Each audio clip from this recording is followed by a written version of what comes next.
I love hearing about absolute success stories where it's not out of the realm of where, people can't relate to like Steve Jobs or even Damon Johns, Mark Cuban, and Barbara Corcoran. Now I'm here with Steve and Adam Grice, and of course, as you see from the background, Lang Trailers, specialty trailers. So introduce yourself, guys, really quick, and introduce Lang Trailers. What do you do? Yeah, Damon, thanks for having us today. I'm Steve, and this is Adam Greist. We are the owners of Lang Specialty Trailers. We build restroom trailers, shower trailers, laundry trailers for all kinds of different applications, from special events to disaster relief and everything in between. And by the way, when I talk about these trailers, we are talking about, I've seen probably a lot of their products as well, but over the last couple of years, when we go to something like literally the Oscars and the Vanity Fair party, the highest level of events that you can go to, they have them in big, not parking lots, but big places that they convert. Mhm. But I found something fascinating about this business that there's a lot of revenue to be made as a person who services a lot of the people who need this. But I want to tell you about the story, and I found that these guys, it's just like Fubu. They came from a real place where they felt that there was a real need, a real desire. They did it because they felt that they were solving a problem. And then all of a sudden they said, not only are we going to solve the problem for us, we're going to solve it for other people. And other people are going to be able to actually become entrepreneurs off of this. So you don't have to worry about creating something like a FUBU. You can actually do something every single day and be in the money. What is your history of starting business and how did you even come up with the idea? Were you in this business already? Were you not? What happened? Yeah, a little Yeah. backstory on that. I mean, we started, our family had a rental company. We did everything: tents, tables, chairs. You rented all that equipment for weddings, special events, corporate events, things along those lines. And somewhere around 2007, we actually saw our first restroom trailer, and right away knew it was something we wanted to add to our inventory, and we did. And Adam kind of get into, what that event that kind of triggered that aha moment that we wanted to add these to what we were doing. Yeah, at the first time we saw a restroom trailer, I had no idea that that even existed. At the time, we were doing extremely high-end events, weddings, corporate events, and the only bathroom solution was the awful plastic portable solution. At the time, that was the best you had to offer. And Right. the first time we saw one, it was just mind-blowing. Like, oh my God, this is out there. It was a horrible time, actually. We were out setting up tents like we always do. We're sweating, pounding stakes into the ground, and this old guy pulled in an F-150 pickup truck, little pickup truck hauling this restroom trailer. And we got a whole crew of guys, trucks, guys that were sweating, and this little old man just pulled in, didn't even get out of his air-conditioned truck, yelled from the window and asked if the bride wanted it over here. She gave him a thumbs up. He got out, disconnected. He was there for maybe 30 minutes, waved and said, "See you Monday." And we found out that that guy charged as much for that restroom trailer as we did for this entire setup. And we were all just looking at each other like, what just happened here? And we knew Wow, immediately that that was we the had to time get into these. that was when you realized you were working hard and there was a lot of other people. Well, there was the one guy that was working Yeah. smart. Yep. Right. Yeah, and it kind of started from there. Immediately we went and did some research, figured out where we can get one of these things, got a restroom trailer and got started. But the initial idea was this was going to support our rental business. We already were driving to these sites. We already had the guys going to the sites. I already had to drive a truck to the site, so why not take this trailer with us and charge an extra $2,000 to drop this trailer off?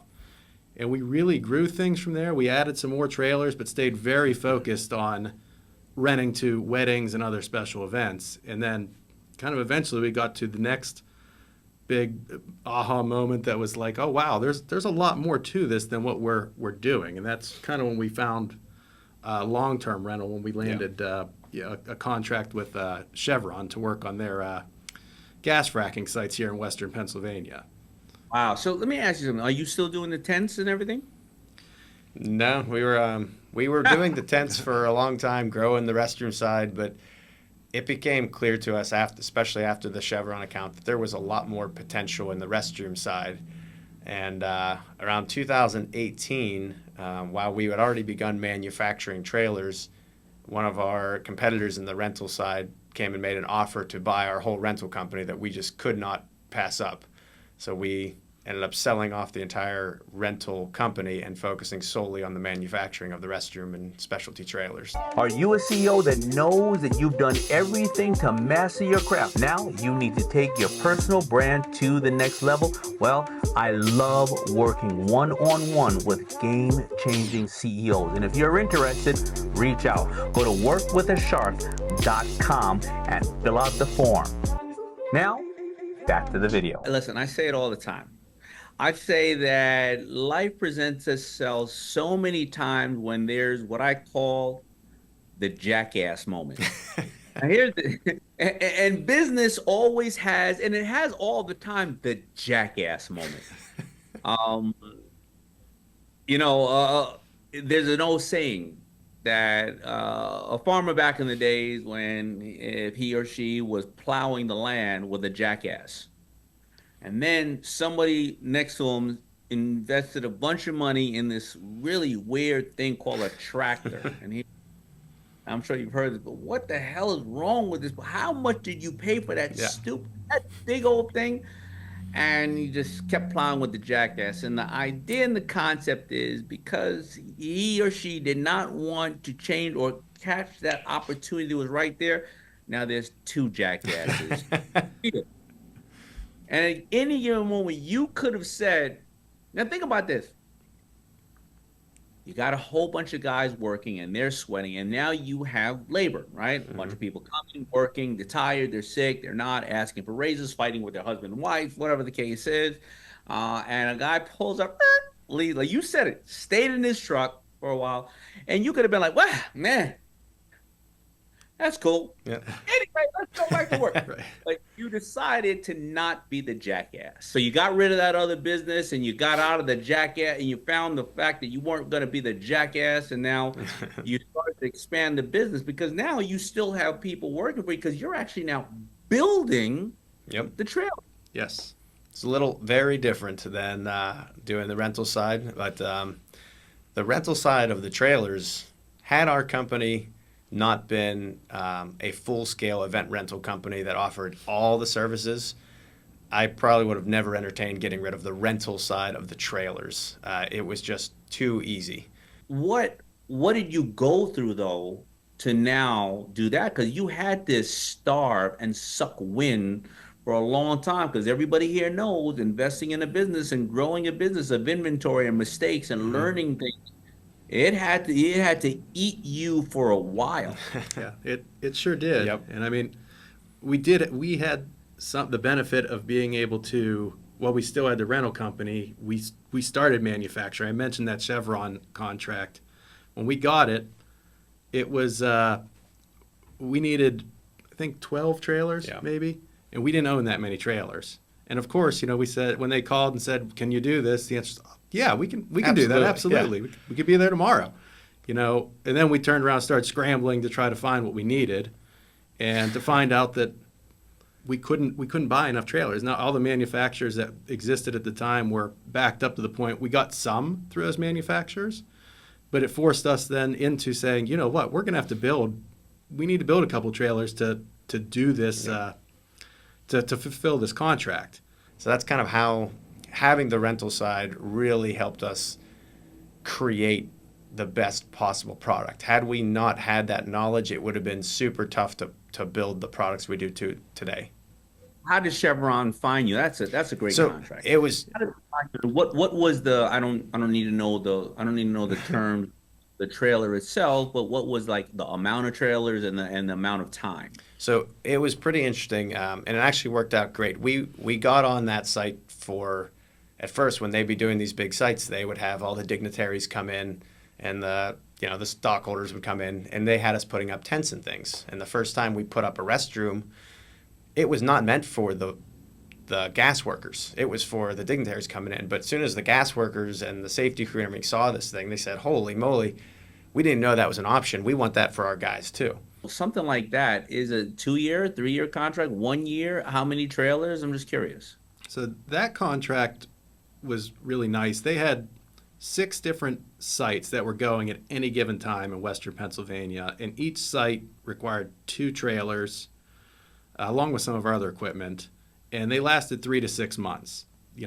Other contracts we had one with Toyota. They were remodeling all their showrooms in the tri-state area, and we were contracted with the construction company that was doing the work, and our trailer sat for basically 3 months at each Toyota dealership while they remodeled. And it wasn't there for the workers, it was there for the salespeople and the customers. Man, I love this, because I talked to you before and I was thinking so small. I was thinking like maybe like Robert Herjavec. I was thinking I spoke to you the last time. But again, you got a great family and they're going to a carnival. I'm thinking, oh, charge you $100 for a family to be able to use it. And then I'm thinking so small, maybe 25 families over the week. But you're saying, no, no, no, no, no. Man, like people remodeling Oh dealerships, yeah. people doing this, people doing that. This is such a challenge to me that I said I want to actually become a customer of yours. I already have one. I want to actually test this model. I like to say Gary Vee goes to what are they called? Garage sales or whatever, and looks for sports cars. I like this concept, right? A two-bay trailer is about how much? Just under $30,000. Just under $30,000, two-bay trailer. So okay, easy finance or do whatever the case is. And you're saying, because I remember, I think my two-bay trailer for my team was like $2,000 or 2,500 for the weekend. Yep. All right. So if I'm somebody, I got a two-bay trailer, I buy it and I finance it. Well, it's probably $500 a month, maybe. I don't know. Yeah.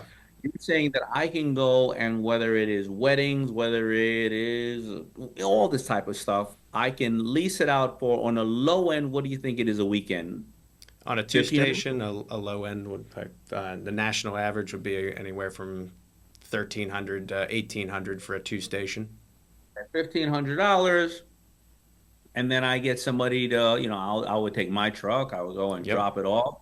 I would service it or get somebody else to service it. So let's say you pay somebody $100 a day, I mean, $200. typically it's going to be one service. Usually for a weekend type rental, it's only one service. Be anywhere between 150 to $200. Wow, and then I can make if I just have 2 weekends I'm averaging out 15. That's $3,000. Mhm. 2 weekends. Of course, I'm making my child do it because all they're on is Roblox and sniffing glue in the parking lot of 7-Eleven. So go work. There's two models that we see people go through. Very commonly is the weekend type rental, weddings, company picnics, graduations, corporate events. That is a easy, organic way to get started. Those events are prevalent. They happen every day. The second you get your online presence, you can start working. You don't need a lot of previous credentials. And they're very profitable as well. It's Yeah. a great way to start generating some good cash and very consistent work, for sure. So you are saying there's some people that I think we were talking before. You said there's some people making, $10,000 a weekend cash flow. Oh, yeah. A A lot more yeah. than that on some of Yeah, them. a lot. That would be for the smaller side hustle guys. We've got guys that have started with one and two and have 150, 160 units in 5-6 years. The people that we see that don't succeed, and when I say don't succeed, they usually still are successful to a certain level, just not to what they were hoping for. But usually it comes down to marketing. Absolutely. If you don't do your marketing right, people can't find you. It's a much slower growth. Like I can think to the one guy that we had that was unhappy how it went for The him. yard sign guy. And when he starts saying, I only rented it 12 times this year. I said, well, okay, well, tell me about your marketing this. He's like, well, I have it in my yard, and I put one of those little yard signs that says for rent behind it, with my phone number on it. It's like, well, that's probably not the best way to go about doing this. He didn't have a website. He didn't use social media. He did nothing. But even if that, he was still able to be profitable just putting a yard sign up, but nowhere near the level that we see most of our customers get to. The time when Fubu started to decline, it was when I forgot about the value of the relationship. I forgot about it. and I have the beauty of doing that today on Shark Tank, where it is all about the relationship and nurturing these entrepreneurs. Some of them I won't ever make money off of, and they've become some of the closest friends of my life. I haven't made money off the actual business that we did, but I made money off of other stuff that we've done together. But some I'll never make money off of. But one of the downfalls of Fubu is when we got so big that I forgot about the relationship of what you just said. So here's what I'm gonna do myself. I'm going to take on this journey because I'm going to get a couple of line trails. And I want people to public. I like to say, I like to build in public. Watch people witness me because I do so many things, and it's funny about all the people like us. I allow people to witness, and I say this all the time. I'll allow you to witness all of my mistakes, but only few will notice the successes within failures and those mistakes. So now you also do more things. If somebody wants to even think about further things you do, which is like I think now I'm a prepper. A Hmm. lot of people, because I believe we're always going to be disrupted. I believe that, a couple of years ago we had to worry about three nations that may create a nuclear war, and if that happens today, we're all done anyway. But I believe that that's not where the real fear is. I believe the real threat is to us. I believe that we will all be interrupted at least 2 to 3 weeks every single other year the rest of our lives because we got 20 million people that are trying to hack our power Hmm. grids, hack hospitals, water systems. Let's just talk about this year alone. Melvin, longshoremen strike. AT&T got hacked. Hmm. I don't know, no problem. What's going to happen is for 2 weeks or a week out of that time, either you or loved ones or people like that, you're going to say, "Are you okay?" And just go to make sure all the stuff you've prepared and you have is good, so you're not running getting toilet paper and all that. I think there's a lot of stuff in this market going to happen, but you do make things for when unfortunate Oh, events absolutely. happen, right? What are the Yes. what are the tailors you make there for that? Initially, almost the first thing that always happens is linemen. All the powers, the grids, the water lines. So Hey, they fly in thousands of workers that go direct to this devastated area. There's no hotels, there's no power, there's no water. So immediately, a temporary man camp must be set up with thousands of beds, showers, laundries, basically a makeshift city overnight running on generators. So that's an initial response that you'll see a lot of our shower trailers, laundry trailers, and bunk trailers going to. But then immediately following, I mean, that goes for months. But there is just an endless amount of need from individuals, churches, businesses, and the amount of businesses that are still trying to reopen. Grocery stores, they have no sewage, they have no bathrooms, but they can get their stores cleaned out and at least get food on the shelves. But they'll need bathrooms, trailers, and facilities for their employees for years to come. That's where Steven mentioned earlier. A lot of times these trailers will be rented for years, sitting there just facilitating while the entire city is rebuilt. It takes many, many years to get all the grid back up and running. And it's an abundant opportunity, and it's also enjoyable to assist helping.